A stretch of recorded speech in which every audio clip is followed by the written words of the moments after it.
Jackson County Board of Commissioners, today, May the 18th, 2021. First item of business is the approval of the agenda. Are there any changes to the agenda for today? Hearing none, do I have a motion to approve it as presented? So moved. All right, is there a second? Second. All in favor say aye. Aye. All opposed, nay. The ayes have it. Next is the approval of the minutes. We have one set of minutes from our regular meeting on May 4th. I've had a chance to review them as distributed by the clerk. Is there any corrections or changes? If not, then we'll have a motion to approve. Okay, is there a second? Second. Any question or discussion? All in favor say aye. Aye. All opposed, nay. The ayes have it. Administrative reports. I don't have a report this evening. Mr. Dietz, I'll start with you tonight. No, I may think of one before we get. Okay, we'll come back to you. Commissioner Woody? I would just like to offer our condolences and prayers to the family of Howard Roner, one of our employees in the Council on Aging, and who happens to be my first cousin as well. They lost their grandson to a tragic, he's a fireman in New Haven, Connecticut, and he lost his life battling a fire and saving lives. So our prayers go out to their family. Absolutely. Yes. Mr. Jones? I do not have a report tonight, Mr. Chairman. Okay. Mr. Striplin? I don't need Mr. Chairman. Okay. Well, now I have. Now you do. Commissioner Dietz? I also talked to Lionel Brooks' family. He coached here, great football player. His two sons were great players here and coached at Franklin. And so they had a lot of connections to this community and so forth. They played at Western, didn't they? They Played did. football at Western. Okay, let's keep that in mind. Mr. Adams? I do not have a formal report, but just to recognize that that the board now is in a seating arrangement that we have not been in for probably a year now, as you were stating. And so, as everybody's aware, that Governor Cooper lifted most of the restrictions last Friday in relation to COVID-19. That's anywhere from mask wearing to social distancing. And then also just a reminder to this group and to the public, the governor's orders actually applied to everywhere but local government buildings. And your chairman, I guess a year ago or however long ago it was, actually signed an executive order ordering social distancing and mask requirements for all of our local government buildings. And Mr. Chairman had signed a release of that. So basically, not only is the restrictions removed from the state itself, but it's also from the local government buildings. Now, having said that, just want the public to know that we do have some operations that have vulnerable populations in which we as the county operations may still try to move forward with some type of mask wearing, i.e. our Council on Aging facility. But for the most part, our rec center and all of our other operations are, as best we can, go back to normal. Just a reminder to everybody that ultimately, if you're vaccinated, then that's where the CDC is stating that it's okay to not wear a mask, and it's also okay not to necessarily social distance, but they are highly recommending that if you are not vaccinated, that you still wear a mask and that you social distance when you can. And just a reminder to everybody that you can go to our health department website, and we have plenty of shots available. And if you're interested, please go get yourself vaccinated. And that's all I have, Mr. Chairman. Okay, thank you, sir. Informal comments by the public. Is there anyone like to speak? Okay. Next, we'll hear our consent agenda items, starting with number 1, the finance report for April 2021. We'll recognize Ms. Fox. All right.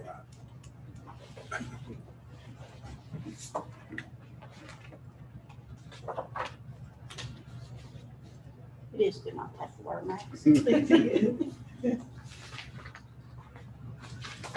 First, I'll go over the highlights for the month of April. The general fund revenues collected to date, $60,734,626. That's 82.93% of budget. The expenditures, $55,178,122. That's 77.37% of budget. The revenues are $5,556,503 more than the expenditures. The ad valorem taxes collected, $35,475,262. That's 101.48% of budget. The motor vehicle taxes, $1,202,509. It's 82.83% of budget. And the prior year taxes, $716,517. That's 79.57% of budget. We're still seeing an increase in sales tax. This month is 16.68% more than last year. The amount was $1,248,354. That's an increase of $178,432 more than last April. The landfill disposal fees collected, $1,865,743. That's 98.84% of budget. And the prior year landfill disposal fees, $71,942. That's 119.9% of budget. Also attached to the report is Via Health's third quarter finance report. Their revenues, $362,750,594, and expenditures, $349,071,712. Had a net income of $9,200,874. Their operating cash available is $91,722,994. Their expendable cash is $16,914,074. Ms. Fox, that $9 million net income, is that mostly COVID money, or would you know? I wouldn't know. I don't have a breakdown of them. Probably. There's probably some in. Yeah. I heard that nationally they were giving some to mental health. Not being a math person, how can it be 101.48%? We collected more than what we budgeted. Okay, that makes sense. Okay, I've got a budget amendment to cover that later. thank you. That's a good thing. Well, it is a good thing. I just didn't know. The growth revenues we're tracking, and this is after we approved budget amendments for some of them. The planning subdivision is 7.63 below that percentage for the year. Code enforcement is 14.29% above. Environmental health is 94.58% above. And register deeds is 17.09%. And you can see the register deeds, we've increased their budget to $1,060,000. And they've already gone over that.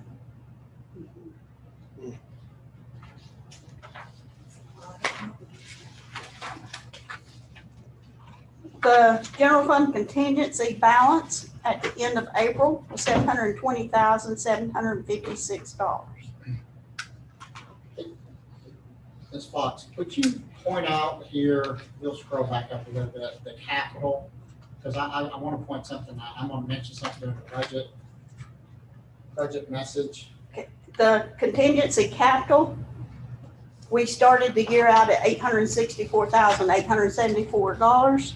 We've made appropriations of $588,286, and the balance at the end of April is $276,588. So the reason I want to point that out, and this is a monthly report given to the board, you're going to see that the recommended capital purchases for next year, what we do is we generally hold off making these purchases until after the audit, and all of that money is put into contingency. And I just wanted to point that out to everybody, because what will happen is when Ms. Fox starts presenting her information to you next fiscal year, after July, you'll see that number look fairly large. But remember, that's the contingency. It's just all the capital that you approved put aside into one line item. And I just wanted to point that out, because I was going to make that point when I present the information to you, but that's just showing you most of that money is obligated, is what I'm trying to say. And we do have some that was not needed, and we're going to purchase some vehicles in the current year, so we won't have to purchase them next year.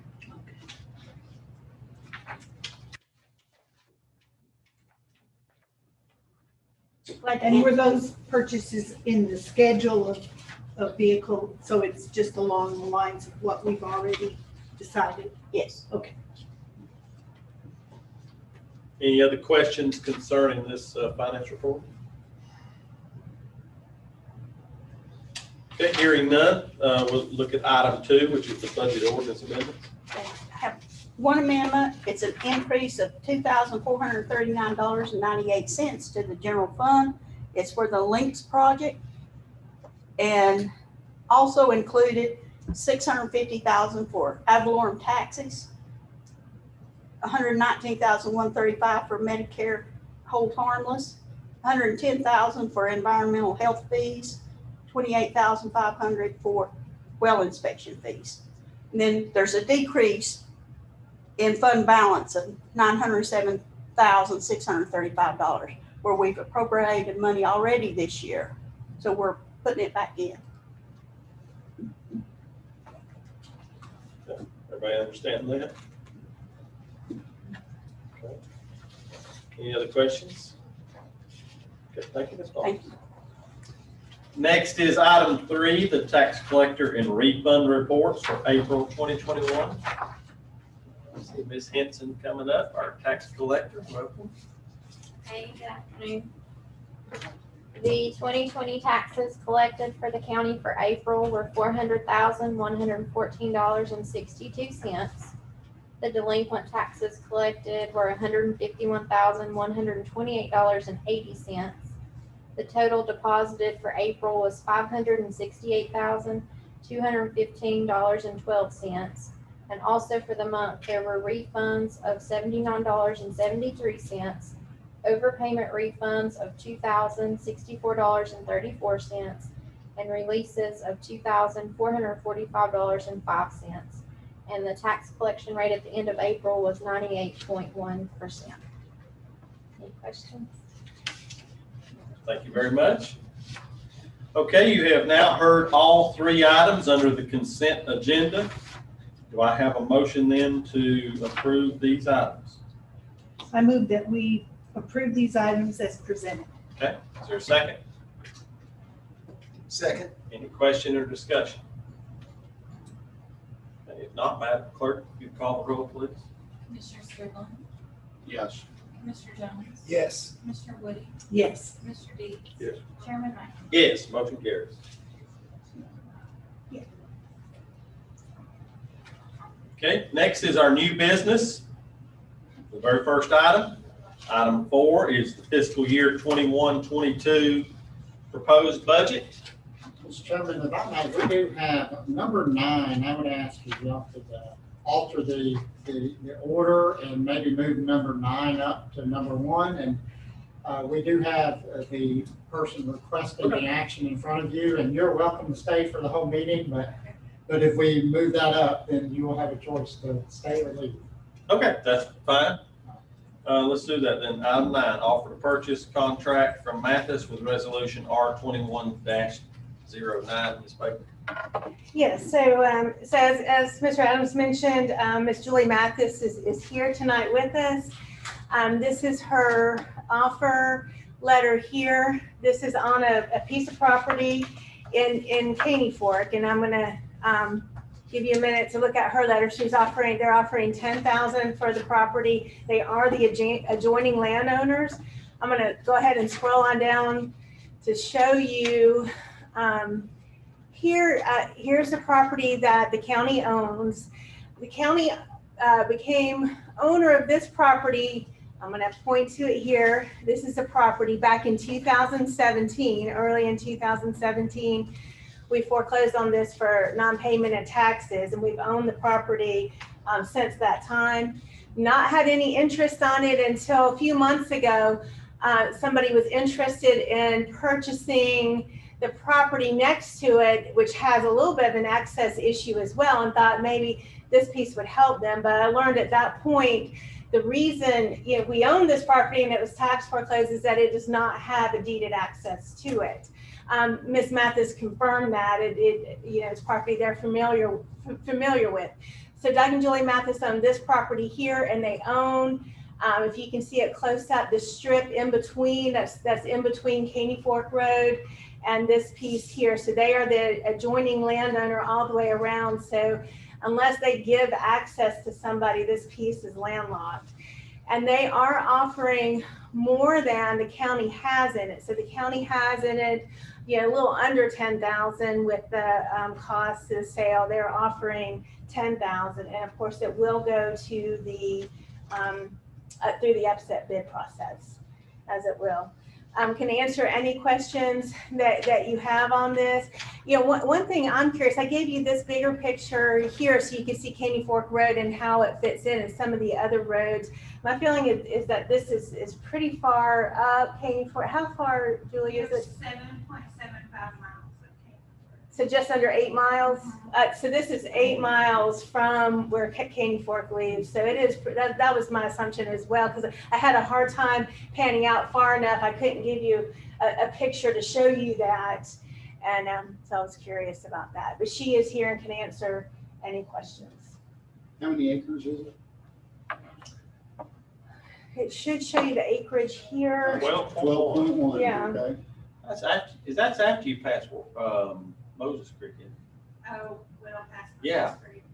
Moses Creek is probably 2. Yeah, 2.5 okay. miles. It's almost to the end. Slow down our one, see? It is almost. You want this one, you want Yeah. the bigger one. Is it before you get to where Canner Cook and all of them live? It is right in, so their property is just past the top part of it. And y'all live down underneath. We do.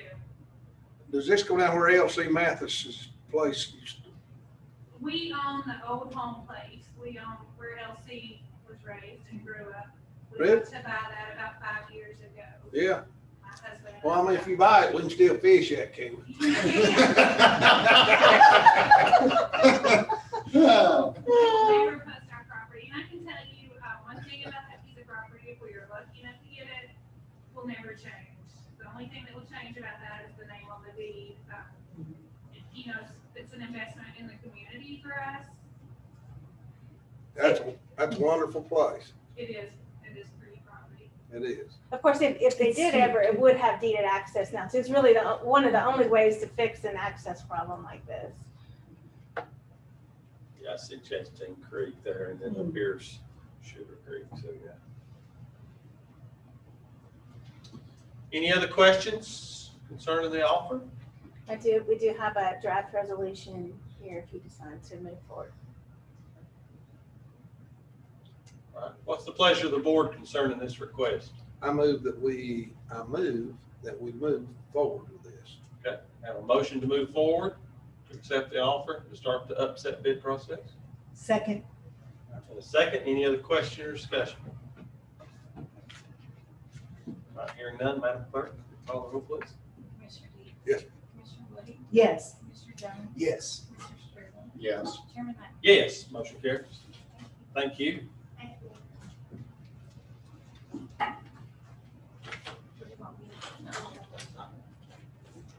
Well, it's been vacant 7 years. So,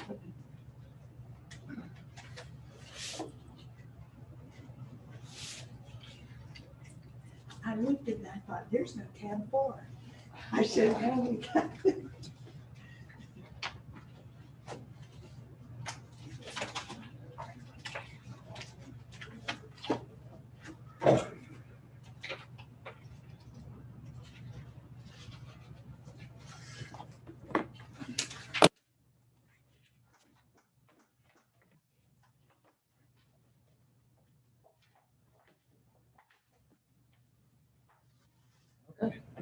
Mr. Chairman, what you have in front of you is the proposed budget for fiscal year 21-22. I'll just, what I'm going to do today is just focus on the budget message, but for the board's sake, I'll just guide you through how this is organized. As you can see at the very beginning, there is a table of contents. And so I would suggest that everybody just read through that before you start through. It'll just tell you if you're interested in the library, it'll tell you to go to page 115. If you're interested in Cashews Recreation, it'll tell you to go to page 118. So it's a really good table of contents to point you in the right direction.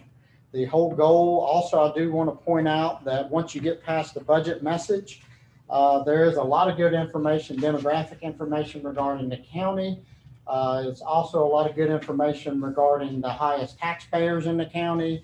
A lot of just different types of technical information within the booklet itself. And then also I would recommend that the board take a look at, as you read through it, there are goals and objectives listed by all the departments in regards to what their goals are for next fiscal year. So again, what I'm going to do is start off with what's page 1 in your booklet and just go through the budget message itself, and then just end it by talking about the upcoming meeting that the board has to discuss the budget itself.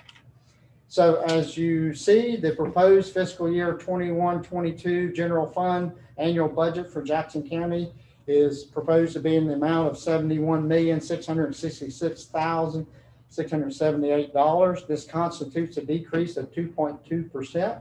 I will tell you this is 2.2% below the amended budget. That's a little bit deceiving. It is more than last year's budget, but if you recall, we had multiple changes, or excuse me, more than last year's beginning budget, but we had multiple changes within the budget itself, whether it be teacher supplements or raises to employees, to capital, to all sorts of things. So ultimately, we did make multiple changes within mid-year within the budget last year. I always just like in this first paragraph, just jump to the point so we don't have to wait. I used to put the tax rate, proposed tax rate in the back, and then all board members would always run back to the back to see what the proposed tax rate was. So I learned I just put that right up front, and that way you won't have to search for it.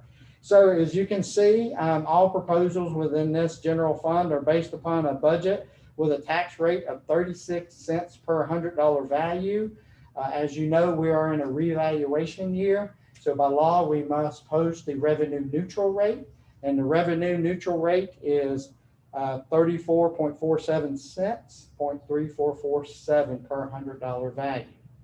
So as you can see at the first page, a breakdown percentage-wise, you can see that out of this proposal, the largest section of the proposal is related to education, or excuse me, related to public safety at 24.53%.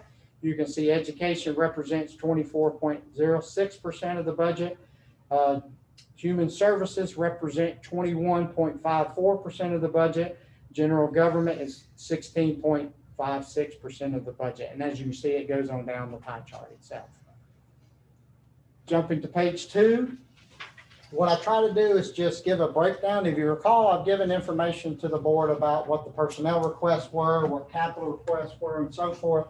So what I try to do in the budget summary is to try to just summarize what the recommended budget is based upon those categories.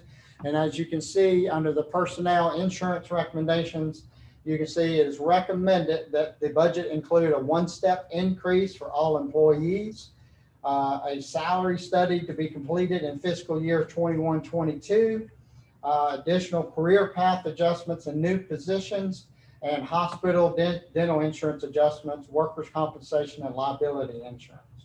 So going down to the detail of that, it's recommended that the group receive a one-step increase, which is $426,000.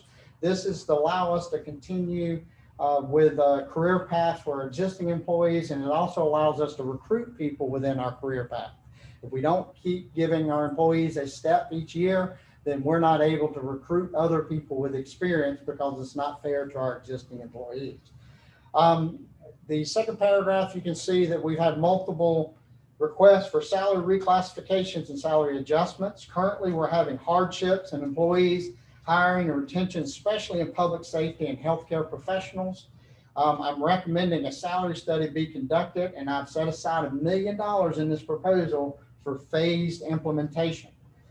Several of our neighboring counties are going to be completing a salary study this year, and they will be implementing that salary study. I've been in conversation with some of the managers, and assuming that the boards go through and pass the budgets, all those requests that came to you this year is based upon the competition we're faced with this year.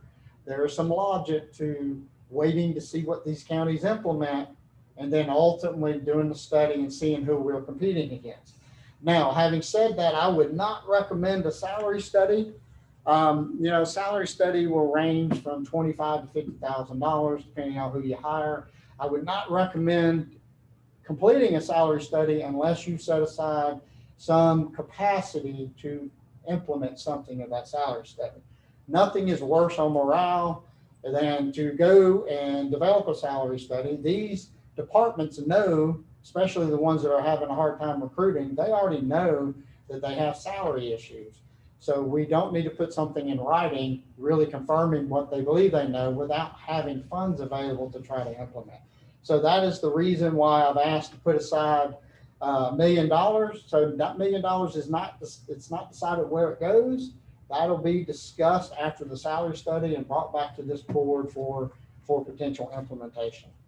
Now, having said that, I do believe there are some things that need to be proceeded forward and acted upon immediately. So immediately meaning going into July 1 of next fiscal year. So you can see that the following career pathway changes and position adjustments are recommended to be funded. First of all, fire operations, reclassify fire district service coordinator positions from a grade 18 to 20, add indirect time to a fire district services coordinator position. This is something that is also in consonance with, as you know, the Colway Volunteer Fire Department is going full-time. What is going to happen when they hire full-time individuals is going to also impact potentially our ability to fill these vacancies. As you all are aware, we've dealt with this issue this particular year. And if we don't make adjustments after, in my opinion, after Colway Volunteer Fire Department goes full-time, we will be immediately dealing with the same pay issues we were dealing with a few months ago. So that is why I'm recommending to go ahead and make adjustments to these grades. The health and code enforcement reclassifications. Now, as you recall, I'm glad several of you are able to tour around the building. We do have our one-stop permitting center. And currently in our one-stop permitting center, we have code enforcement employees working at the front, and we have health department employees working at the front. So as a contractor, when you walk in, you would be dealing, technically right now they're separated. What I mean by that, even though you got 4 or 5 windows there, you literally go to one window and get an environmental permit and go to another window and get a code enforcement, a building permit. The overall long-term strategy was to always go ahead and consolidate these positions. And ultimately it's recommended that we reclassify one-stop processing assistants from 15 to 17 and transfer 2 of these positions from code enforcement to health. So in essence, the people that were in front of code enforcement are going to transfer over to the health department, and they will all work under one supervisor. Right now, they're working under 2 different supervisors, and we're trying to get them all paid the same because they're literally doing the same functions sitting side by side. If you look at the final is health, reclassify a WIC office assistant to a 50% nutritionist 2 position, grade 22. That's just a net savings, and then add an indirect time to a public health nurse 2 position. when we start talking about these indirect times, what we're trying to do is get all of these positions lined up where they're all being treated fairly, okay? And that's what we're talking about trying to do with the fire positions and also the health nursing positions. Going down to the next, there are recommendations for new employees. The following are recommended to be funded. The garage is asking for a new part-time position and is recommended to be funded. Fire operations, you can see that is create 5 new fire district service coordinator positions at the grade 20 previously discussed. These positions would go to the 5 remaining volunteer fire departments as we previously discussed. Sheriff would be to create an investigator detective position at grade 48. And then 5 is a solid waste position is created, part-time position, solid waste to help with wash down and equipment operation. We've got new requirements out at our transfer station where we have to wash down more often, and they just need help. Scrolling on down to the next page, page 3 is hospitalization. Dental insurance will increase by 3%. This is something the board has recently taken action on. Employee rates will remain the same. Workers' compensation insurance increases by 2%, and liability insurance increases by 2%. Mr. Adams, Yes, sir. on health and code enforcement reclassification, Yes, sir. will all the front people be cross-trained to be Yes, able sir. to? Okay. So what's happening is last year, this board approved a position of manager, okay? So there was an additional position added last year that's a manager. The intention was that manager was going to operate the permitting process or manage the permitting process of the permitting center itself. So currently that manager works for the health department, and currently, although we're working well together, currently has only a couple of those health department employees working directly for him. So it's going to be a better operation to move these individuals from code enforcement to health department. And then we'll have everybody up front cross-trained, working for the same supervisor who eventually ultimately reports to the health director. Okay. The next item or category to try to break out is capital and capital improvement recommendations. And as you can see, there is $927,341 of equipment recommended. That's the number that I was pointing out to you in Darlene's monthly reports to you. Highlights under this category include computers, servers, printers, software, phone systems. Y'all saw the list. Garage equipment, cleaning equipment, grounds maintenance equipment, law enforcement radios, cameras, the shotgun replacements for the sheriff, emergency communication equipment. It's being recommended that the majority of these expenses be delayed until after the audit is complete. So going back to what I mentioned earlier. The next item is vehicles. So you notice there are no vehicles under that equipment line. So you heard Ms. Fox tell you that the vehicles that y'all saw requested that weren't the sheriff's vehicles, the ones that do fall in to be replaced, we're just using the funds not expended this year out of that line item to help purchase the vehicles that are needed. But under vehicles, we do have highlighted in this category $292,000 to replace 8 vehicles at the sheriff's office. This normal replacement cycle is 7 replacements. It is recommended that we go up to 8 now. We have increased number of employees everywhere from the CR or SRO officers to things of that nature. So we are going to have to increase that replacement cycle by 1 a year to get his vehicles appropriately replaced. The next item is improvements. And as you can see, this is the largest item here is the $1,045,000. Highlights under this category include painting, repair of walkways and awnings and sidewalks at the Cashews Library, upgrades for the HVAC control module and software for the Cashews Recreation Center, also 3 picnic shelters and additional sidewalk extension at the Cashews Rec Center. The jail facility will have exterior painting, fence enhancements, and main control renovations.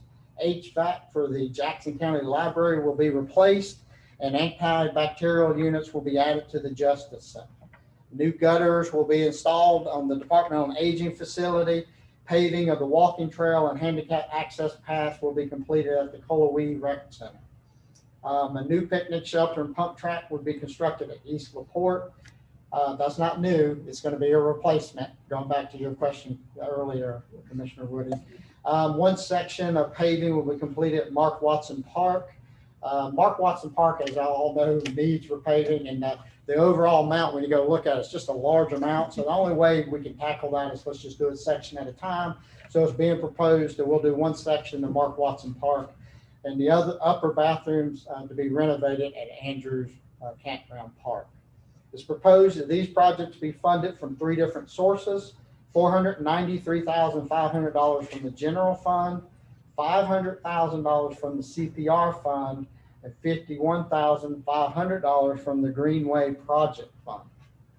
I'm going to come back to you here in a second in regards to the CPR fund, but I'll jump down to the Facility Capital Improvement Plan. The last adopted Facility Capital Improvement Plan, 18 to 22, funded the Health Department, the Animal Rescue Center, and the Justice Center renovations. Of course, you know the Health Department One-Stop Permitting Center is completed. The Animal Rescue Center is currently underway, and I know we've been saying this for a while, but there will be schematic design work for the Justice Center in fiscal year 21-22. The request for proposal architectural services is sitting right on my desk, so that will happen next year. I do want to go back to the CPR fund because I'm not really addressing it here. Is it 1.2 million, correct, in fund balance? So going into next fiscal year in our CPR fund, we're going to have $1.2 million in fund balance. Currently, we are funding, and the CPR fund is our Conservation, Preservation, Recreation Fund. Annually, we've been contributing about $500,000 a year to this fund, and this is the fund that we use to Parks Recreation to go out and partner with entities to conserve property, help buy property for the Greenway Trail, just all of that. We've recognized that this is such a priority for Jackson County that we need to just put money aside annually each year. So right now we've got about 1.2 million in the fund balance. The priorities from the board is if you go back to our meeting, was the Fairview concession stand. If you recall, you probably saw in the newspaper that there was a meeting held out there, and we're proceeding forward with that. And then ultimately we talked about Whittier Park, and then ultimately we're going to start going back towards we're going to go out and do some minor things at Billsboro to put some picnic tables and so forth, and then eventually curve of what they're attempting to do at Kohler. Well, the 1.2 fund balance that we have coming into this year, we've already been estimated that Fairview complex is going to cost around, hopefully, we won't know until the bids go out, around $600,000. So with the amount of needs that's been presented itself as far as upkeep to our existing parks, you can see that $500,000 is coming from the CPR fund to do all these improvements. So it's no longer going to new parks, it's going to help maintain our existing parks. So I just mentioned that to you because I feel like we will be able to get through with the Fairview concession stand. But when we start moving into the Whittier conversation and start getting pricing on that and the next level, we're just going to have to sit down and see. That may have to be a fund balance appropriation. That fund will need additional funds once we start building out the Whittier Park and those other parks. So just want to point that out to the board. And just say, Tom, for your information, Mark, just a reminder to you, under our Facility Capital Improvement Plan, this larger plan, we set aside $1 million a year for that fund. Okay, so that's how we've been able to, the health department that just got completed, we didn't borrow money for that, we cashed that, paid for it. And then the same thing with the Animal Rescue Center, we're paying cash for that as it's being built. And then so that's been done by just setting aside $1 million a year, recognizing that we have these major costs coming to us. Okay. Good planning. So on page 4, we get to the Jackson County Board of Education. It is proposed to allocate $8,431,468 to the Board of Education. That's a 2% increase in their current expense. It also budgets $141,928 PILT pay in lieu of taxes. That's what that means. And $830,458 in teacher supplements and $434,117 for the counselors. Just a reminder that $830,458, that includes the $359 that was allocated by the board mid-year, but it also added around $23,000 above that I'm recommending. When I sat down with the Board of Education, and they are going to be appearing for you, but when I sat down with them, I wanted to make sure that the number was logical, meaning when they come in and made their teacher supplement recommendations, and I'm gonna have them come and present that to you, but the $23,000 addition made it possible for them to come up with a logical teacher supplement, and they will present that to you for discussion. It'll also take us out of the first tier to the second tier to that information that the association provides to us. So the next item is capital for the schools. Just a reminder to everybody, Article 40, which is one of our half-cent sales tax, and Article 42 is another half-cent sales tax that comes to Jackson County. 40% and 60% of those sales tax must go to the public schools for capital. The capital is expended in agreement between the two boards. So the Jackson County Board of Commissioners and the Board of Education have to agree on where these monies go to. So if you look at the recommended capital budget, you can see that this capital outlay technology, the 235, 400, the 1-to-1, the capital outlay maintenance, that preventative maintenance, and the security, these are all ongoing items that the Board of Education needs for funding for their ongoing needs. And so this is something, if you go back and look at previous year's funding, you'll see this in there. The only relatively new one in there is the maintenance. And if you recall, that's something that the previous board, after the county spent $9 million updating roofs and HVAC units and so forth, the previous boards approved and agreed to put ongoing maintenance monies in there so that we don't find ourselves again in a position where we're replacing $9 million worth of roofing and HVAC units. This last paragraph is relatively important. Just a reminder to the board, the priority for the Board of Education capital-wise is safety. This is going back, if you recall, there's some major renovations that's looking to be taking place at all the schools in regards to egress and entry, and it's all in regards to for security for the schools. Currently, they are out to bid, and they should be receiving their bids in a few weeks. They did open bids a week or two ago. They attempted to, and they had one bid in, so they had to actually rebid it. Hopefully we'll get multiple bidders in for this. So what is being recommended, if you look at that, is we're recommending budgeting an additional $1 million out of the sales tax money that mentioned above, the $1,088,774 for school capital expenditures, and out of the 40 and 42, but it's also recommended to budget an additional $1.8 million, that's a 1827842, out of the Article 46 sales tax in 21-22 to be used for educational purposes. This is an additional $2.9 million on top of what's going to roll over in their fund balance. We're just trying to prepare for the bids. Is what we're attempting to do. And what I'm basically saying here, just a reminder to everybody, the Article 46 sales tax is a 1/4% sales tax that was approved by the voters of Jackson County to be used for educational purposes only. The initial priority of those funds went to build out the health sciences building for the community college. Okay. And so right now we have that funded. We had to do the initial cash outlay, plus we borrowed monies and things of that nature So this additional $1.8 million is the monies above that and above the annual debt payment that we make for that building. So what we're doing is we're saying be prepared to really potentially go into those funds also for not only the security, but there are other priorities that the schools have too.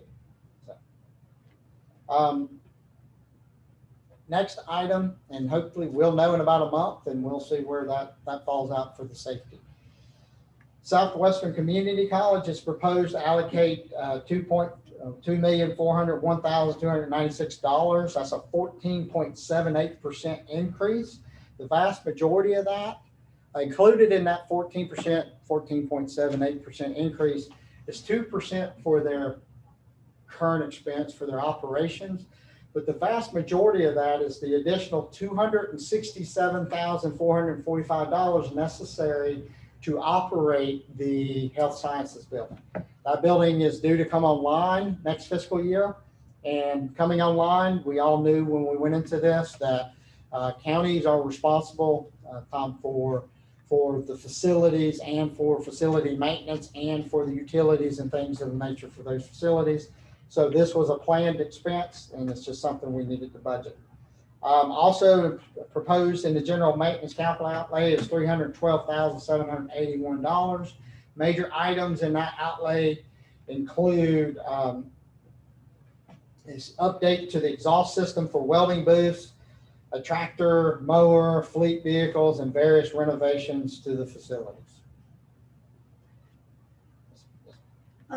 Because Southwestern Community College serves Macon and Swain as well as Jackson County, do their counties contribute to some of these costs? No, they contribute to the cost. Now the facilities that are down there, okay? Well, I realize that, but they're very small in comparison to what. Yes. Well, that's but no. I just was curious. But that's my understanding, for example, in Macon County's Public Works takes care of the maintenance issues at the Macon campus. Oh, okay. So Yeah, they do the power maintenance. Yeah. They take care of all the things we're taking care so of. these the same maintenance. items that we're looking at here for the Jackson campus, those counties take care of in those. Their county, okay. Mr. Adams, I know the state requires, since Southwestern Community College is in Jackson County, we have a certain percent of responsibility to the capital needs of the campus. Does the new health science building, and I can't remember, it's been years, we're committed to X number of dollars every so many years or once a year, but has that health science taken us way ahead of responsibility, capital responsibility for campus? Oh, I know what you're talking about. You're talking about the match for capital. Match, yes. Yeah, we're well, as far as if there was any bond monies that come out from the state, you're talking about the potential requirements of matching dollars to those bond monies. Is that, I think that's what we're talking about. Yeah, I mean, because if you look at just the history of what's been done, we just built the maintenance building there a couple of years ago. The $14 million is put into the to the health sciences building. All of this, I think, it's more match than necessary to any state bond monies that come out. Well, I wanted to hear, thank you. So next item is the libraries, and it's proposed to allocate $1,201,566, a 2% increase to the regional library system. This system has both our main library here in Silva, but also has the Albert Carlton Library in Cashews. And so also just a reminder, Mark just happened to have a library board meeting today, and just a reminder, included, I was mentioning to you, I think they mentioned their HVAC issues, and so included in this recommended budget is the repairs to those HVAC units that are in the main facility. We've trouble with that ever since we built. Hopefully this will solve it. Yes, it's $125,000 budget to solve this process. So going on to other appropriations, there are many agencies that request from funds from Jackson County. One of the things I do want to, never mind, I'll approach it in a different section. There are other appropriations or agencies that request funds from Jackson County. I break those down into 3 main categories: safety, fire, forestry, and rescue. EMS is one category. 2 is the community development centers and nonprofits, and 3 is contingencies. And so just scrolling on down, it's proposed that Silva, Canada, Savannah, Boston, and Qualla volunteer fire departments and rescue squads, I know some of them are rescue squads in there too, and the Glenville, Cashews, Jackson County rescue squads receive a 2% increase in their general allocation. Also proposed is an additional fire district service coordinator position for each of the 5 fire departments. An additional $129,090 is included for fire calls. All of this was discussed with the board in previous meetings. Matching funds will be made available for equipment purchased under grant funding as prior discussed with the board. That'll have to be done on a case-by-case basis. That will be brought back to the board at the time. The next paragraph, the Colowee Fire Department is being funded at $1,076,790. This will enable the department to have paid members on staff 24/7. The increased number of calls and property coverage has necessitated this change. Mutual aid is provided to other departments within the county. And again, this is another topic that the board's had quite a bit of conversation on. It's proposed that the Forestry Service receive funding in an amount of $108,594. This is an increase of $23,186 is requested. This includes an attack fire engine with associated pumps. That costs $51,000. The county's required portion partnership with the Forestry Services is 40%. So our portion of that would be $20,400.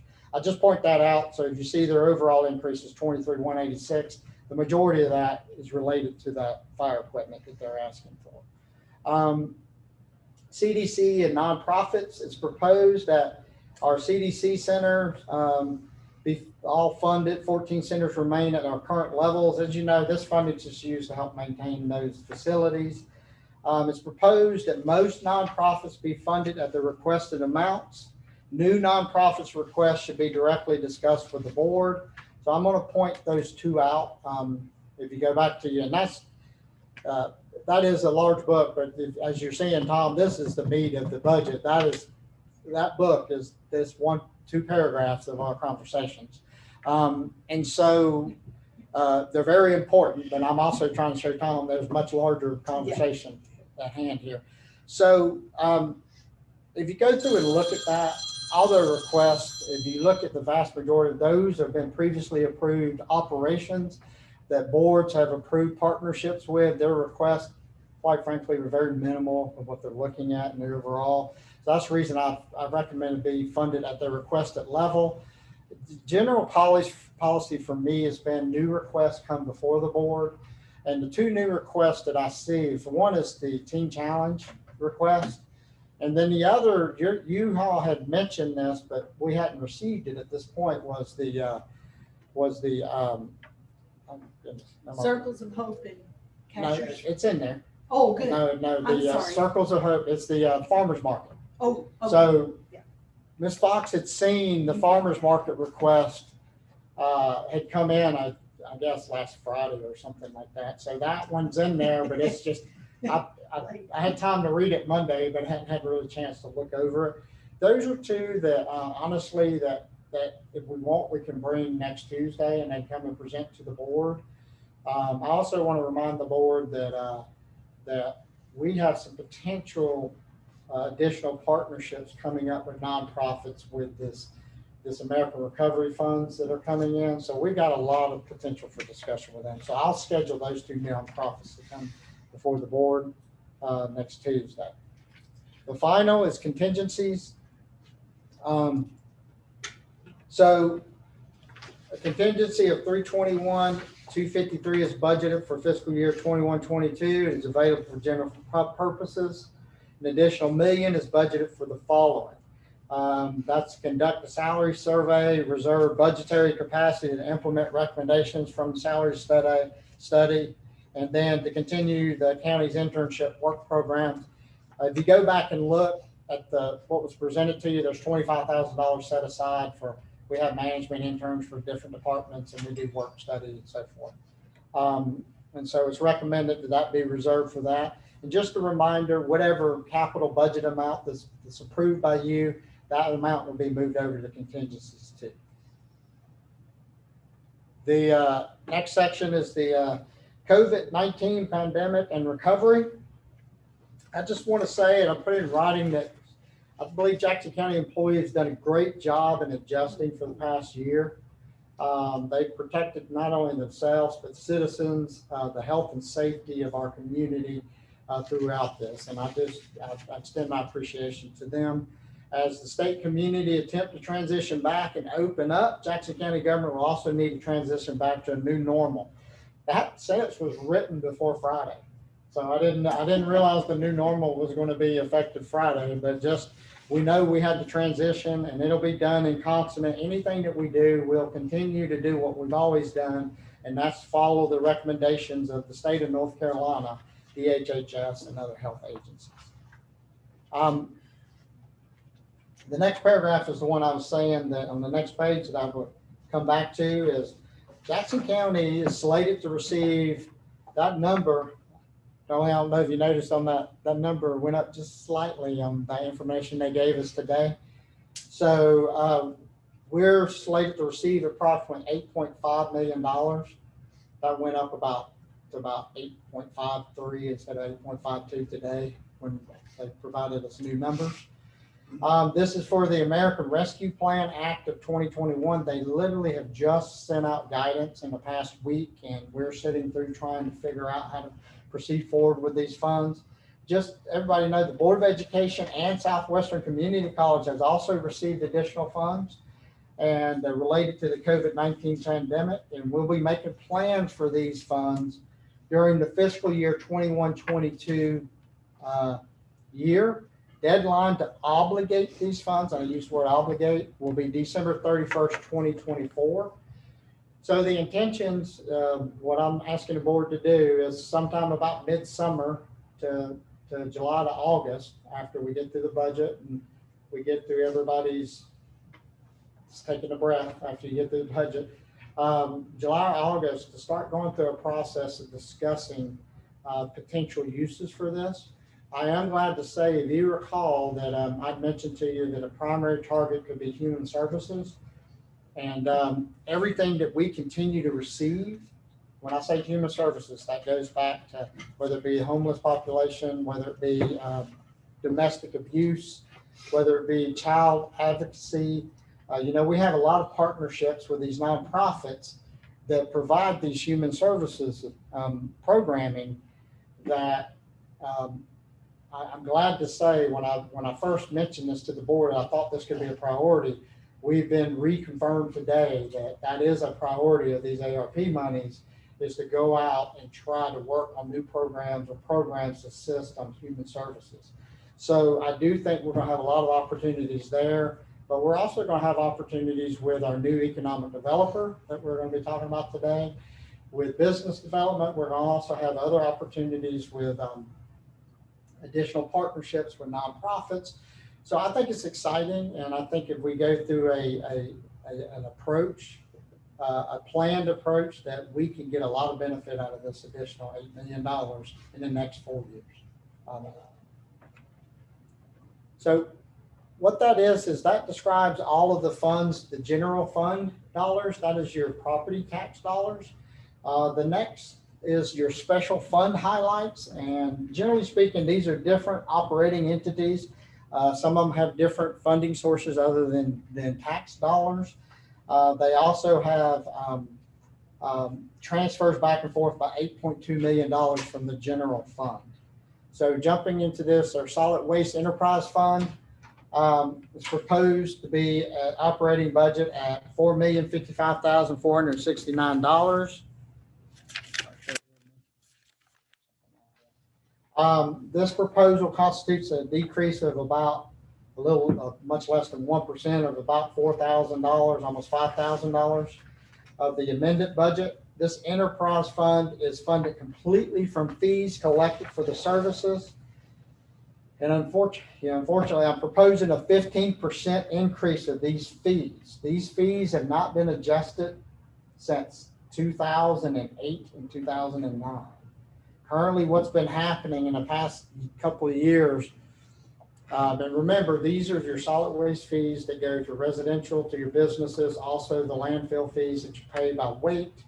And we've been fortunately been using our fund balance for that operation for the last couple of years, and we're to the point that we can't do it anymore. So unfortunately, if you looked at the fees, and we can talk about this in more detail later if you want, probably 10 to 11% would take care of the deficit. But the reality is if we go 10 to 11%, what that's going to do is put us in a position within a year or two to be having similar conversations. So I've proposed 15% with the idea that we can start trying to go back and look at our fund balance over there. Because realize the fund balance in this operation is critical. The machines that we deal with out there, the loaders, track loaders, things of that nature, these are not inexpensive machines. If they go down, we have to replace trailers, things of that nature. You do need a good fund balance in there. Now, we'll go in, I'll have Darlene tell you what the fund balance number is, and if you don't wish to look at the 15%, we need to at least make up our deficit of about 10 to 11%. Now, are these revenues right now are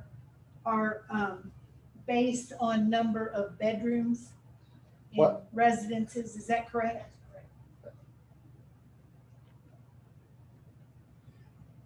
And is in this budget, is the revenues for our recycling program, is that in here? Yes, it is. And then tipping fees are too. We're not proposing anything with the tipping fees. And one last question on that. Our contract with Homer, Georgia, how much longer do we have? 2 years? I think it may be a year and a half. It's from December. So I can't remember if we have one more year left on December or 2 more years. So we'll Is it be 2 more years revisiting in that. December? So, We'll be revisiting that in the future. yes, sir. And what's happened on that is all of our contracts have been lined up together on solid waste. So yes, well, what's the importance of that? Well, the importance of that is because you have multiple contracts. We have Republic that runs our SRC. We have a provider that transports down to Homer. We have Homer where we take our garbage. We have a recycling company in Asheville where we take our recyclables, and we have different transport. So what happens there is you don't take advantage of the scale when all of those are separate contracts, separate times. And so that'll give you options. It'll give you options in a couple of years when you're looking at that. Maybe nothing changes. It won't have to be all or nothing, but it'll give you options on how you want to proceed forward. Thank you. Any other questions about that?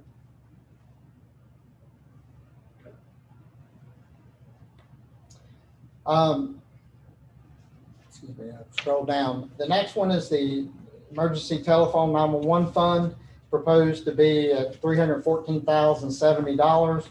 It represents or constitutes a decrease of approximately 26% of the amended budget. Main reason of that is some personnel had to be moved out of that into our general fund, unfortunately. These operations are funded completely through E911 fees. The employees doing implementation services had to be transferred to our general fund under emergency management. There are no other major operational changes for the proposed 911 center.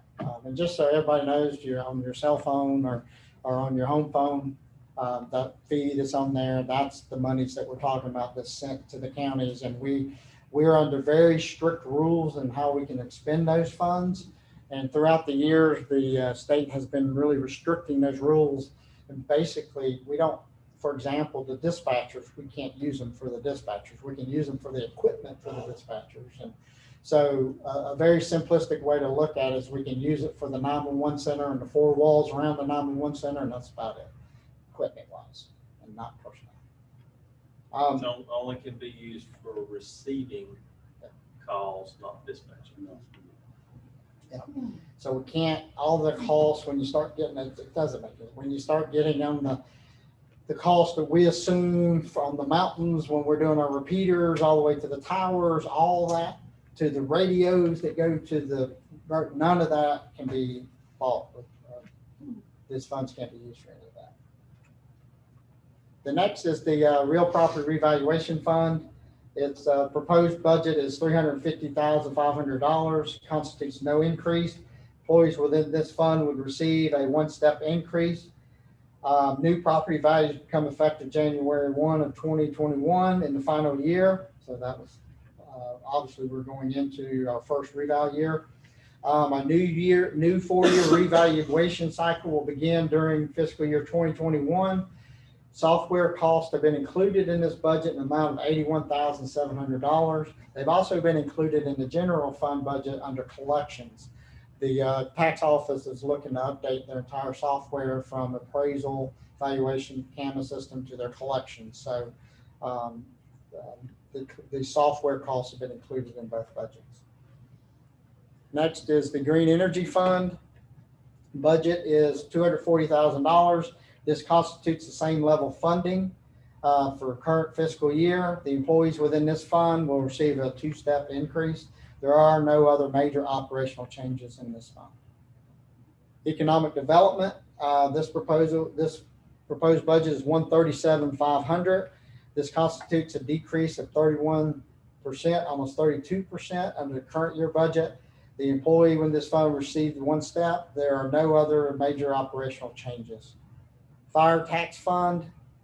This fund includes both Highlands Fire Rescue Operations and Cashews Glenville Volunteer Fire Department. The Highlands Fire and Rescue proposed 21-22 budget is $84,000. This is something you guys seen in a previous budget meeting. The proposal constitutes the same level funding from current year. The current tax rate is 0.0305 per $100 value. The new tax rate will decrease to 0.0272. And that's due to the increased values to provide the revenues necessary to cover these costs. The next is the Cashews Glenville Volunteer Fire Department. Their requested budget was the $1,789,844. This proposal constitutes an increase of $582,744. Their current fire tax rate is 0.0233 and will increase to 0.0294 per $100 value in order to fund their request.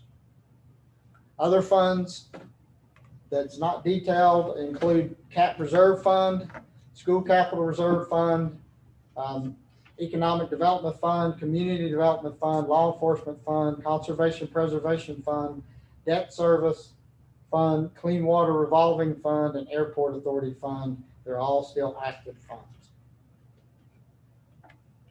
Next category is the fee schedules. Basically what I'm doing is listing out here the fee schedules that this board is in charge of. If you look, we rely on many fee schedules to offset our cost of operations. They include mileage reimbursement rate, our hospital dental insurance rates, our recreation center fees and charges, pool fees and so forth. 4 senior center participation fees, 5 permitting and code enforcement fees, 6 and 6.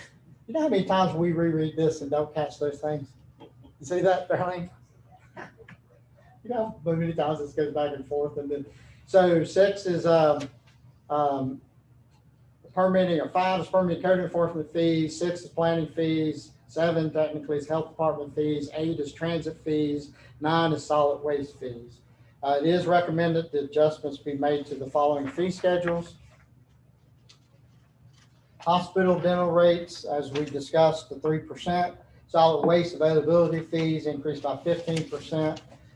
There are some other changes. There's something that the health department board had voted upon. We're still getting information on that I'll bring back to the commissioners to discuss prior to adopting. Just so you know, they're looking at the fees associated with environmental health when people hire engineers to go out and actually engineer systems. The current fee system does not everybody assumed that that would just stop the amount of times that they'd have to go out and inspect and just almost eliminate it, and it didn't. And so I believe the health department board voted to adjust that fee, but I'm still trying to get details on that before I can bring it back to the board. The final thing is the public hearing is scheduled for June 1st, 2021, 5:55 p.m. in regards to the proposed budget. The public will be able to examine the proposed budget on the county's website, and hard copies will be made available for inspections at the administration and finance departments. So this book will be online tomorrow. So this whole book will be available to the public for inspection tomorrow. Obviously, hard copies will be kept in my office and also in the finance office. The budget is tentatively scheduled to be approved at your regular scheduled meeting on June 15th. Commissioners meeting after you've had an opportunity to make any adjustments. In closing, I'd like to extend my appreciation to all county employees who work extremely hard to provide services and make Jackson County a great place to live. I also extend my appreciation to department heads, elected officials, and other representatives for their cooperation in this budget process. And last but not by no means, I've been putting this line in for 20-something years, just so y'all know, not just for all the staff that I know that really helps on the budget process, but last by no means, I'd like to thank Darlene, the finance officer, Ms. Fox and her staff for their tireless effort and attention over this whole process. Mr. Chairman, that is the only other announcement I do need to make is, along with changes with our meeting and being able to meet without mask and not have to social distance, the courts have changed their orders, and now they no longer need this room as much as they used to. So Monday and Tuesday's meetings that are scheduled for 8:30 will be held here, not at the SEC facility. And that's all I have, Mr. Chairman. Do we need to vote on that? Is that? We talked about it. I think y'all schedule it. I think we can just send out a notice. Okay. All right. Any questions? I know this has been an in-depth, just a brief, in some ways, overview of this very thick budgetary process, but and obviously we'll have much more detailed conversations in the days ahead as we hear from the various agencies and departments that we fund, who will be coming before us to talk a little bit about their request for this year, as well as nonprofits, as it's already been alluded to. And then it will give us an opportunity to tweak and make changes. This, as Don has said, is the manager's recommended budget after having sat down with staff and department heads and thoroughly gone through all the requests. This is what our leadership team is presenting to us, but ultimately it's our budget that we will adopt. So we'll take their recommendations and in the coming days make suggested changes or not, or however we want to take a look at it and come to a final, hopefully a final budget by the 15th so we can adopt that and close out this year. Anybody else have any comments or questions? If not, I'm going to propose that we take about a 10-minute recess and then we'll start back. We get to keep these, right? Yeah. Okay. That's yours. And then you'll get a new one when we pass the final. Right.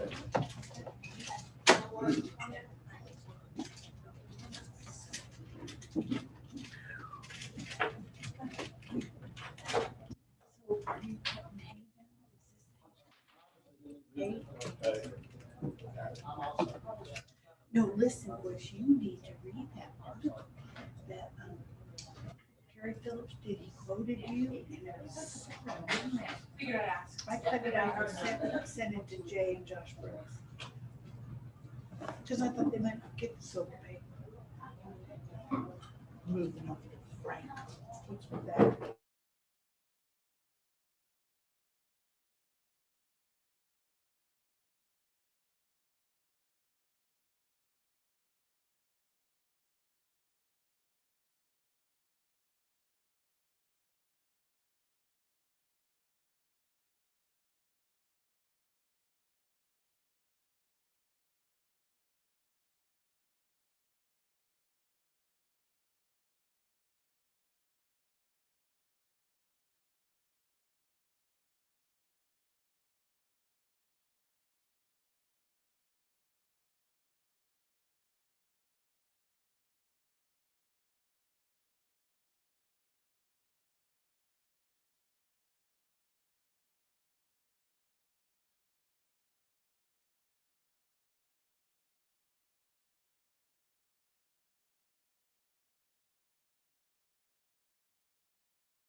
Okay.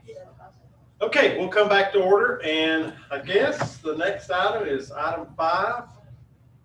Our Blue Ridge Public Radio fee waiver request. Mr. Adams, any additional information? No, sir, this is something that's talked at the work session, and the board seemed to agree we'll move forward with it. It's Blue Ridge Public Radio requesting $1,000 wireless communication facility application fee to be waived. Okay, we have a motion. So moved, Mr. Chairman. Okay, is there a second? A second. Any question or discussion? Madam Clerk, you call the roll, please. Mr. Strickland, Yes. Mr. Jones, Yes. Mr. Woody, Yes. Mr. Dees. Yes. Chairman Knight. Yes, motion carries. Next is the statute plaque cost estimate. Mr. Adams. No other information other than I did directly talk to this Mr. Herring in regards to this quote and just confirmed that the flat panel wrap to conceal the 3 surrounding sides was just left over from a previous quote, and the sides will not be enclosed. Oh, good. Now, I will tell you, when they're gonna come back and give us some different choices, and they're gonna give us choices on how the pan will be mounted. And we can have some choices of mounting it straight into the concrete in front or on the side, and it could cause some, I don't know what you call it, but just sort of some hangers or hooks on the side. Brackets. Brackets if we didn't want to have holes in the front, but no wraps around it. So explain to us a little bit about the process. Do we need to take action on something here tonight? Well, I think that was something because of, I'd actually got this question asked by a reporter. This is something that the board wanted me to move forward with, and I could just transfer out of contingency and move forward. But because there were conversations being held, I would go ahead and ask that the board vote to move forward with this. The process would be, once we move forward, I'd go ahead and transfer the money out of contingency. I'd submit the purchase order. What they will do, AOA Signs will create a design. They're going to come out here and measure. They're not, although we gave them measurements, they're going to make sure the measurement's correct. They'll come out, remeasure. They'll actually give me a spec. It'll go all the way down to the type of font. It'll say X font, X whatever. And then once we get that, we approve that. When that gets approved, then it goes into production. To give everybody an idea timeline, because I know that's a question, he told me today that after the design is approved, outside 8 weeks to be installed, ordered, installed. Okay. Now he's trying to give himself, he hopefully can do it faster than that. So,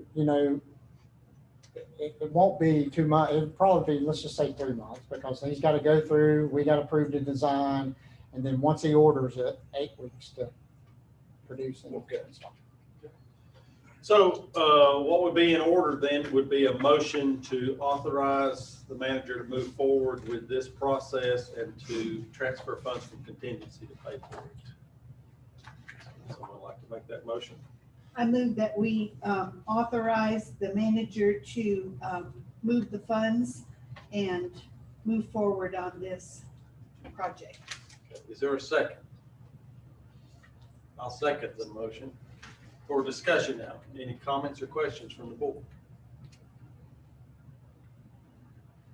Okay, hearing none from the board, Madam Clerk, if you'd call the roll, please. Commissioner Dees. Yes. Commissioner Woody, Yes. Commissioner Jones, Yes. Commissioner Strickland, No. Chairman Knight. Yes, motion carries 4-1. Next item is we're going to wait on item 7.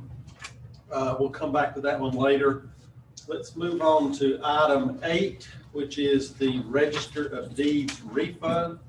I'll recognize our county attorney, Ms. Baker, who will highlight the request. Well, you're probably getting familiar with these now, so I don't have to go through the whole explanation. This is another request for a refund of excess tax stamps that were on a deed. What happened here, as you can see in the email, is the same deed was recorded twice. This really kind of clicked to me what's been going on, why you didn't see any of these for years. And then now you've seen a few of these here. And that's because of the electronic recording. that's happening now. It's much easier to record a deed, and it's a different, when you have to actually physically take a deed to the register of deeds, you got two people double checking it, looking at it. And when it's filed electronically, I don't think that's happening in the same way, and that's why we're seeing it more often. Sure. And in fact, an interesting piece of information, there's actually, I saw legislation that's been introduced. It did pass crossover, and I can't remember if it was introduced and passed the House or the Senate. But this must be happening all over the state, because the legislation says that it gives you, that the board has to approve these, but it will allow you to authorize your county manager or your finance officer or both to sign off on these, so that it doesn't have to come before you every time if that legislation passes. So I figure it's happening all over. But this is a request for a refund of $1,600. As they have to do, they provided you that or the corrective document here, and then they show you both deeds, the original deed that was recorded, and you can see that electronic recording stamp here. That's how we know it was recorded electronically. And then you can see the same deed was recorded a second time, and so they paid that $1,600 again, and that's why they're asking for the revenue. And I include, as I always have, this excerpt from the Register of Deeds guidebook that tells you about the statute and what's required in that, which they've met. And I can answer any questions. Okay. All right, you have heard the request concerning the refund. Is there a motion to grant such? Don't make a motion. Okay, have a motion. Is there a second? Second. Any other questions or discussion? If not, Madam Clerk, you can call the roll. Commissioner Strickland, Yes. Commissioner Jones, Yes. Commissioner Woody, Yes. Commissioner Deeds. Yes. Chairman Knight. Yes, motion carries. Next is item 10, the memorandum of agreement with the North Carolina opioid settlement agreement, and it's also resolution R21-10. Ms. Baker. I pulled up the resolution here. We took the template resolution and just basically made it our own. We did not make any changes to it.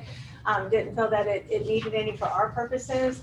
I can go back to the other attachment, which is the PowerPoint and the MOA itself, if you have any questions or want to see anything there. But this is a resolution which we haven't talked about as much. But we've seen this a couple times now, so I'm happy to answer any questions.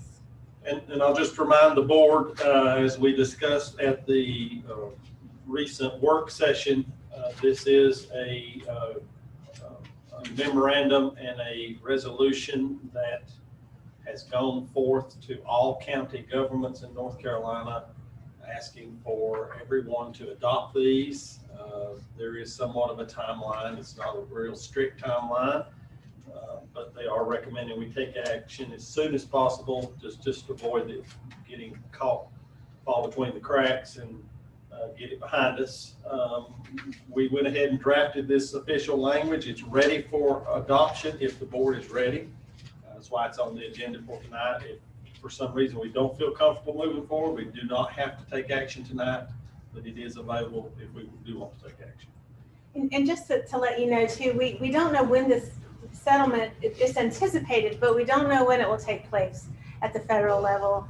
And so I don't want to give the impression that it's happening, we're going to get this money right away. The whole settlement has to happen first. And then this puts in place a memorandum of how that money, when up to the $850 million comes to North Carolina, how that money will be distributed to the counties. So the check won't be here next week. It will not. So is it, go ahead. Well, I was just going to mention that at the Board of Directors meeting for the North Carolina Association of County Commissioners, they mentioned that other states are looking at North Carolina's proposal, this resolution, as a model, because it really does give local communities the grassroots effort and the money to make a difference.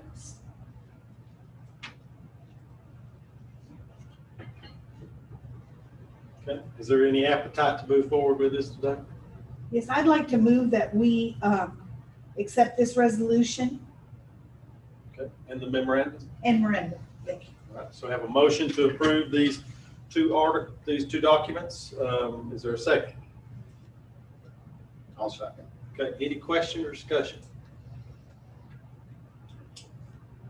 Hearing none then, Madam Clerk, if you call the roll, please. Commissioner Deeds, Yes. Commissioner Woody, Yes. Commissioner Jones, Yes. Commissioner Strickland, Yes. Chairman Knapp. Yes, motion carries.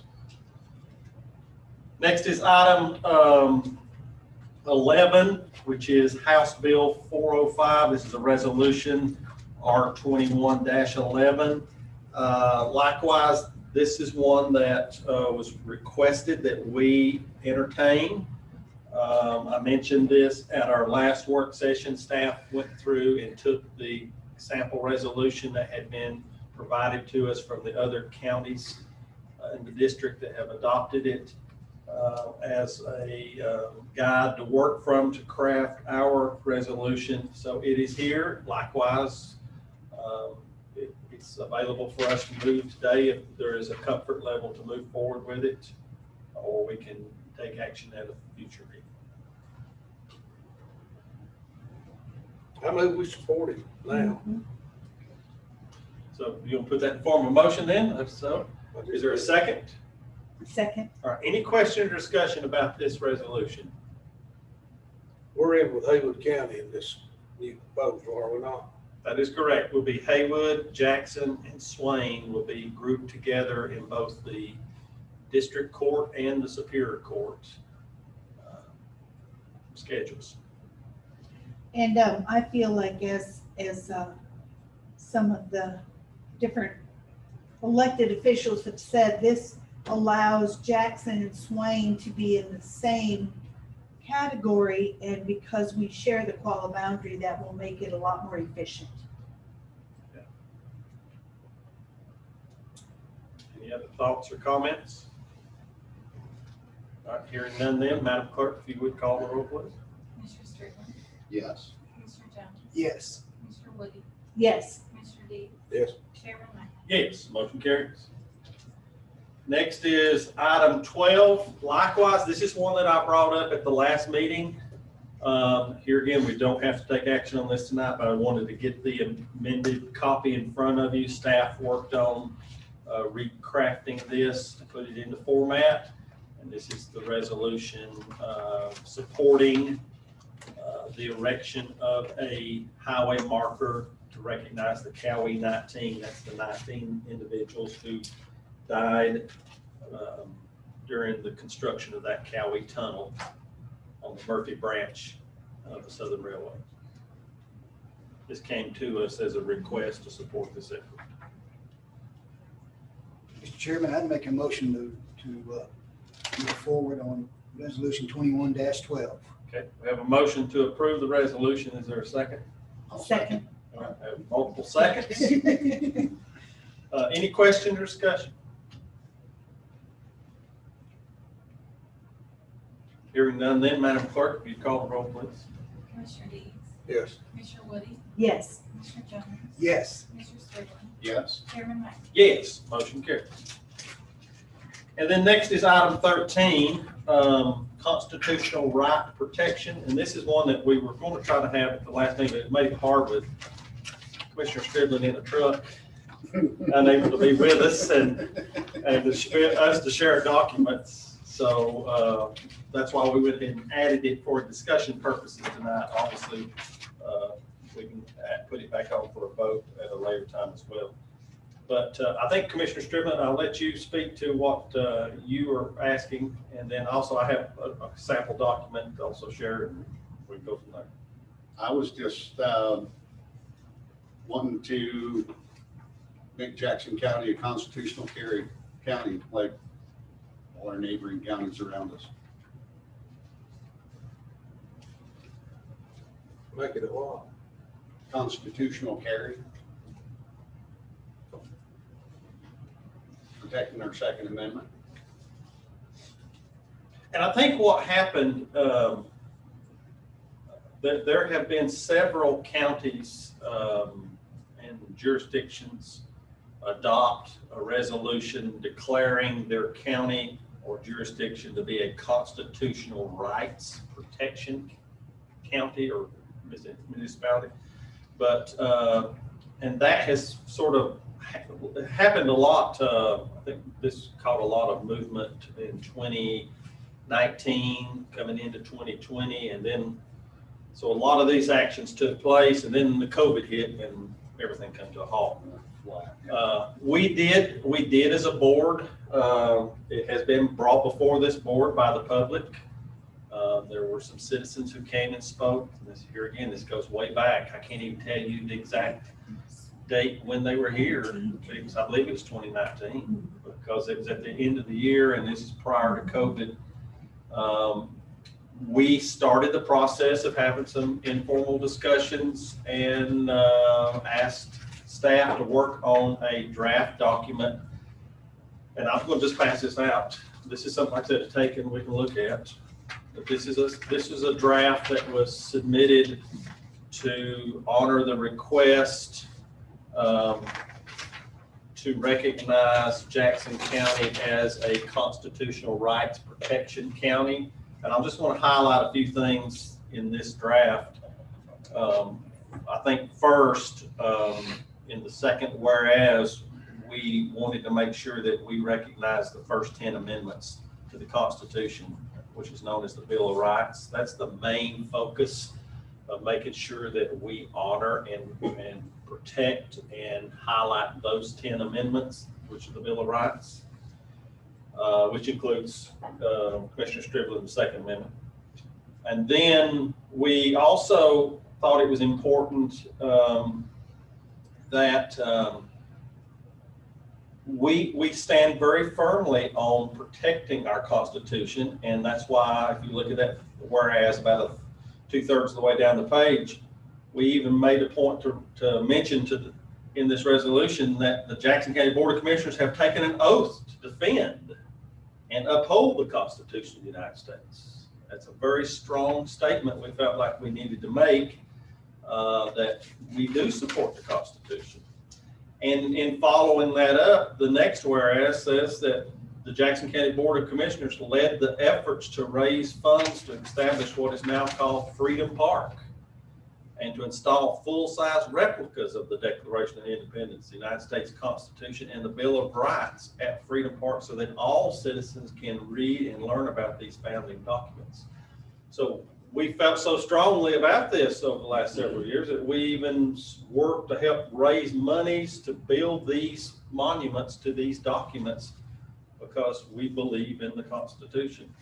And so it's very simple. I know some of the other counties adopted much larger resolutions that got into a whole lot more in-depth conversation, but this was very straightforward and very simple and clear, cut to the point to say that we protect our Constitution and honor it. That was this version that has been presented. Mr. Chairman, I don't have the copy that Mr. Strickland sent. No, I don't have one either with me. Is there any way that we could get Yes. copies of that and we can look at both of them Absolutely. together? I'd like to be able to do that. Okay. Side by Yeah, the side. one that he provided was the one Haywood County had Right. adopted. If that's something we could carry over. Yeah, it is. And we put it on here because Tom couldn't be here at the work session and we wanted to start the discussion. Yeah, absolutely. And if staff could get us a copy of that Haywood resolution. I have it. I actually based this one when I was putting it together on Haywood's and made some changes. So there's a lot of that Haywood one in this resolution. I do have a copy of that and can make it, give it to you tonight before Okay. you leave if you want to Great. see that. That gets us started. Any other comments, Commissioner Strickland? Well done. Okay. Any other board member have a comment or question? We'll get that other copy and give everybody a chance to review it, and then we can revisit this. Okay, let's look at appointments next. Cashews Planning Council, item 14.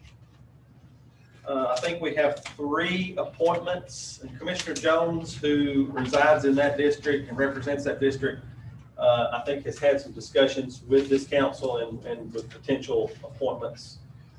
With all that's been going on in the southern part of the county and growth and needs, I've been approached. You know how hard it is, as we know about the Agricultural Advisory Board. It meets quarterly. This meets monthly. And I might have mentioned this in the work session, but I've had 1, 2, 3, 4, 5, 6, 7 individuals come up, and 2 of them have own property that borders one of these developments, and they're gonna step back and be considered for a later role because they have standing and may have to vote, and they don't want to recuse themselves, and I sure wouldn't want to put somebody on there that's gonna not be able to vote with a 7-person board and 3-3 tie. So with that said, I've got 3 names. Some of you will know one of them, Dr. Homolka, and Carol Stork, who owns Stork's Wrap and Ship Package there at Slabtown 107, and Daniel Fletcher, who has the Cashews Hotel and has got architect background. So it would help diverse that board, and that would be my recommendation for the commissioners, 3. So would you like to put that in the form of a motion to appoint those 3 individuals to these 3 open slots? Doug Homolka, Carol Stork, and Dan Fletcher. Yes, I would put that in form of a motion. Have they been, okay. They passed muster. Okay. Is there a second to the motion? Second. Okay. Any question or discussion? Madam Clerk? Commissioner Stewart? Yes. Commissioner Jones? Yes. Commissioner Woody? Yes. Commissioner Dees? Yes. Chairman Knight? Yes, motion carries. We'll let Mark handle our appointment.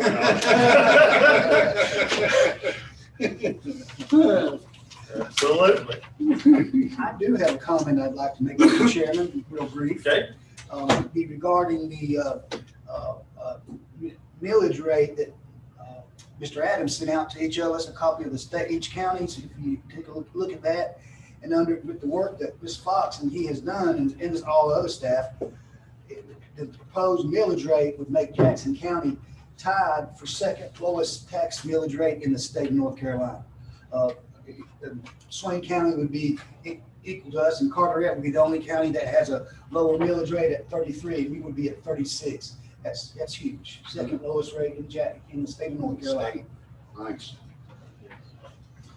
Let's take some questions from the press, because we do need to go into closed session, and then we'll come back out and take some additional actions. But I want to give the press a chance if they have any questions at this point.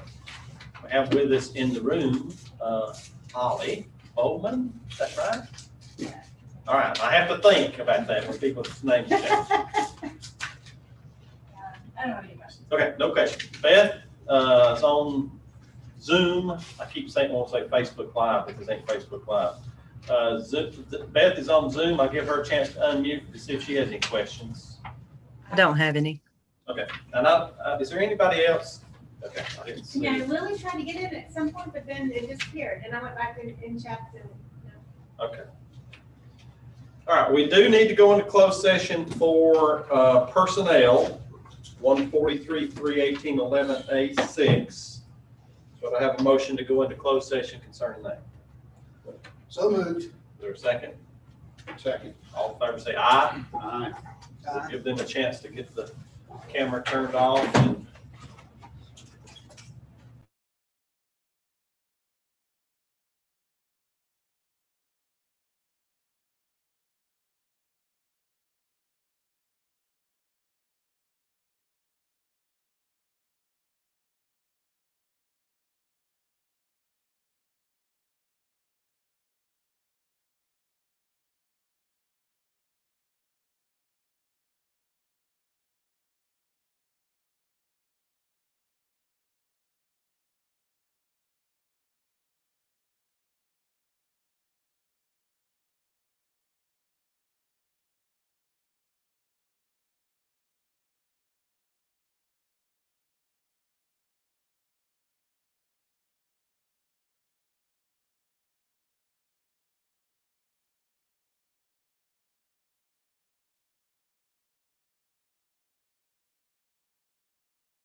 Let me get, Holly.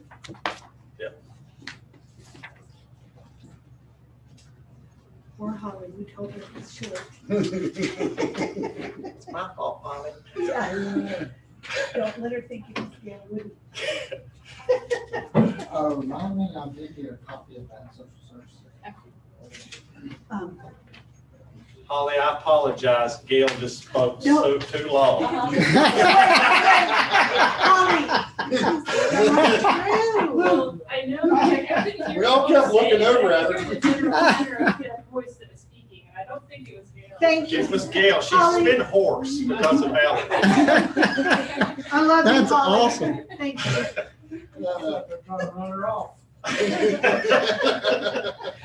don't know. Okay, I'll report that no action was taken in closed session, but we do have one more item here on the agenda this evening that we have not taken up, and that would be item 7. That is our Economic Development Director position.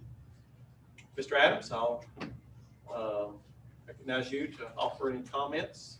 Yes, sir. In front of you, you have a simple memo from me.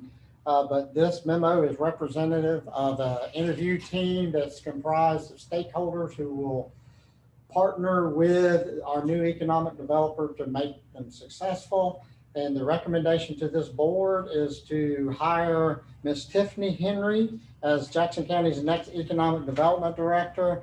The recommended salary is $65,501.58. We feel that Ms. Henry's economic development expertise and knowledge of Jackson County will ensure a successful and smooth transition into the position. We look forward to having her join our team. Hearing the recommendation from the interview committee, is there a motion by this board? I move that we accept the recommendation and appoint Tiffany Henry to the, as our Economic Development Director at a recommended salary of $65,501.58. Okay, I have a motion. Is there a second? I'll second the motion. Any question or discussion? All right, Madam Clerk, could you call the roll, please? Commissioner Yes. Dees, Commissioner Woody, Yes. Commissioner Jones, Yes. Commissioner Strickland, Yes. Chairman White. Yes, motion carries. And with that, our business is finished. Would someone like to make a motion, we adjourn? So move. Second, all in favor say aye. Aye.